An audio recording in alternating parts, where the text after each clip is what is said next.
Hello, and welcome back to Chroma Endless. Today I'd like to do some cleaning up around here.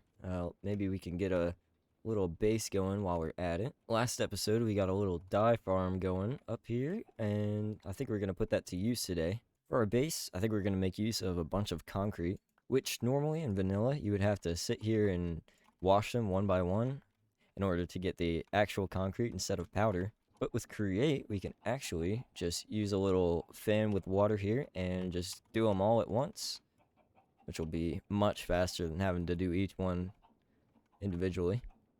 There we go. I'm just going to make this up in the air just so we don't have to like go around and destroy everything before we work. I've got a couple of elevators here so we can just go up and down with ease anytime we need. Other than that, I think we're pretty much ready to go. I'm just gonna go grab a bunch more concrete and we're gonna get building.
Alright, and we're back. I think we got a pretty good start here to our base.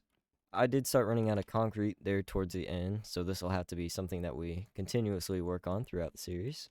The idea is to use all these different walls for different sorts of machines or drawer setups we can put in. I think for this one, I want to throw in our mechanical crafter grid. Just gotta make one more batch of those. And we will have to move all of our create power setup up there too. Alright, so I've gone ahead and thrown up a little windmill in the back here to power this. Alright, I've gone ahead and moved a couple of our create setups here. I've also thrown our dimensional mineshaft down, which we'll have to replace soon actually. But other than that, we've got two nice little flawless things in the wall here. I think we're going to take a break from all this base building and see about getting into some botania today. The main thing we're going to need for this is the petal apothecary, which takes a fluid cell from thermal series, and all I have to do for that is do a ritual real quick. There we go, and now we should be able to craft the petal apothecary, and here we are. All we need to do to use this is throw some water in it, and then for this flower we want 4 white petals. And if we toss in a seed, it'll give it to us. And then this flower we can use to turn any of our logs into living wood. And I've made a second one here, and then we can use that to turn any of our stone into living stone. Ah, I see what I did wrong. They've actually changed the recipe, so we need to use the occultism stone and wood now. That's better. Here we go, it's starting to change. So we can just pick all this up. And I know we'll need quite a bit of this, so I'm just going to go ahead and keep making some. Our living wood we're going to use to create a mana spreader and a wand of the forest. And then our living rock we're going to turn into slabs and use that to create a mana pool. To actually start making mana, we're going to use a bunch of these endo flames I made up. And then if we throw down a mana spreader, we can link these two up along with all of these endo flames here. And if we throw some coal on these guys, they should pick it up and start generating some power. And here we go. It's not very much, but it'll do for now. Now there are a whole bunch of items we can turn into mana items just by throwing them in this pool here. Starting with steel, which will give us mana steel. Redstone will give us mana dust. An emerald will give us a mana emerald. Potato will give us a tiny potato. Nether quartz will give us mana quartz. String will give us mana string. An eye of ender will give us a mana pearl. And last but not least, throwing a diamond in will give us a mana diamond. We can use our mana emerald to create a runic altar. And we can also make a mana tablet, which we can then use to make a better mana pool. This is just going to store more mana than this one. We're going to need at least 2 of these mana pylons, which are very expensive, it looks. We're also going to need to make this terrestrial plate, which also looks fairly expensive. We're going to need to make a bunch of these runes here, all of which have a different recipe in the runic altar. So yeah, I think we've got some work to do. And here's our rune of water. And here's our rune of air. And there's the rune of earth. And the rune of fire.